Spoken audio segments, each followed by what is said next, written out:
एक हरे भरे जंगल में, जहां धूप अक्सर परछाइयों के साथ आंख मिचोली खेलती थी, एक चालाक और जिज्ञासु लोमड़ी रहती थी जिसका नाम था जॉली मॉली।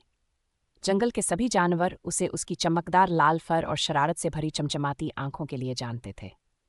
हर सुबह जॉली मॉली नई नई जगहों की खोज करने निकल पड़ती। उसकी हर कदम के साथ पत्तों की सरसराहट और पक्षियों की चहचहाट उसे जैसे पुकारते रहते। उसका हर दिन रोमांच और खोज की नई कहानियों से भरा होता था। एक दिन जब मॉली अपनी सामान्य पगडंडी पर चल रही थी, उसने नीले पक्षियों के झुंड को किसी रहस्यमय गुफा के बारे में उत्सुकता से बात करते सुना। वो गुफा बहुत ही अजीब है, एक पक्षी चहका। अंदर से अजीब सी आवाजें आती हैं। मॉली इन कहानियों से बहुत उत्साहित हो गई और उसने ठान लिया कि वो खुद उस गुफा को खोजेगी। रास्ता आसान नहीं था।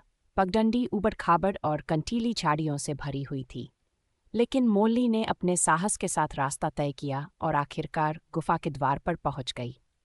गुफा जैसे अपनी प्राचीन धड़कन में सांस ले रही थी कि और मॉली का दिल उसी ताल में धड़कने लगा। गुफा के अंदर का नज़ारा अद्भुत था।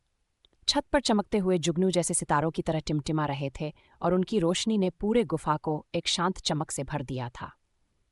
जैसे जैसे मॉली आगे बढ़ी, उसे एक धीमी सी गुनगुनाहट सुनाई दी।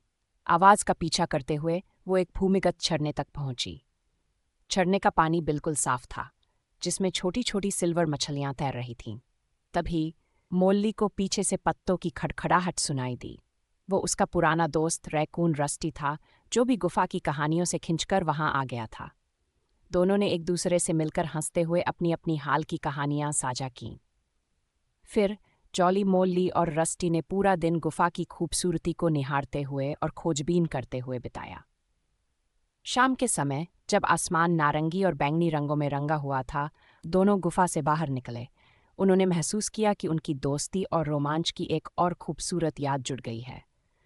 उस दिन के बाद से जॉली मॉली और रस्टी के पास एक नया पसंदीदा स्थान था, उनका अपना गुप्त ठिकाना। गुफा के भीतर उनकी हंसी और कहानियां हमेशा के लिए गूंजती रहेंगी।